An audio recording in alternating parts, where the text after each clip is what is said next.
ఛత్తీస్గఢ్లో 2 ఎన్కౌంటర్లు 30 మంది మావోయిస్టుల మృతి.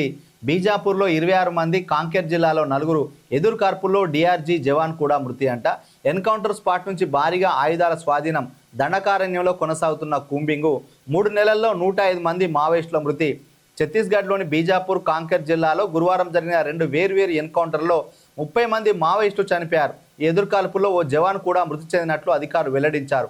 ఎన్కౌంటర్ తర్వాత ఘటనా స్థలం నుంచి పారిపోయిన మావోయిస్టుల కోసం భద్రతా బలగాలు కూంబింగ్ నిర్వహిస్తున్నాయని బస్తర్ రేంజ్ ఐజీ సుందర్ రాజ్ తెలిపారు.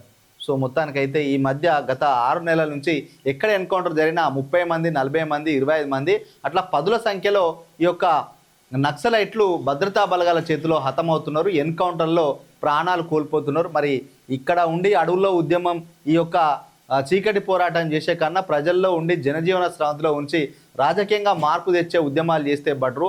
ఇంకా అన్నల అడవుల బాట వదిలిపెట్టి ప్రజా జీవితంలోకి వస్తే బెటరు. ఎందుకంటే చివరికి భద్రతా బలగాల చేతిలో హతమైపోతున్నారు. ఎందుకంటే ఈరోజు పెరిగిన టెక్నాలజీ వల్ల, ఈ యొక్క బాగా టెక్నాలజీని వాడుకోవడం వల్ల, ఆర్టిఫిషియల్ ఇంటెలిజెన్స్ ఇట్లాంటి వాడడం వల్ల ఈవెన్ పక్షుల కళ్ళకు కూడా కెమెరాలు పెట్టి పక్షులను తయారు చేసి వీళ్ళ కదలికలు తెలుసుకుంటున్నారు. కోతుల కళ్ళల్లో కూడా కెమెరాలు పెట్టి వీళ్ళు ఎక్కడెక్కడ మావోయిస్టులు తిరుగుతున్నారు అని చెప్పి ఆ విధంగా నిఘా నేత్రాల ద్వారా వీళ్ళని పట్టుకుంటున్నారు. అదేవిధంగా శాటిలైట్ల ద్వారా, వీళ్ళ యొక్క ఫోన్ సిగ్నల్ ద్వారా ఎక్కడున్నారని కూడా పట్టుకొని వీళ్ళను మట్టు పెడుతున్నారు. కాబట్టి కొంత ఎవరైనా ఈ అన్నలలా కలవద్దు, జనజీవన స్రవంతిలోనే ఉండాలి, పోవాలనే ఆలోచన కూడా బంద్ చేసుకొని చదువుకొని రాజకీయంగా వ్యవస్థ మార్పు కోసం పనిచేస్తే బెటర్ అన్న ఉద్దేశం.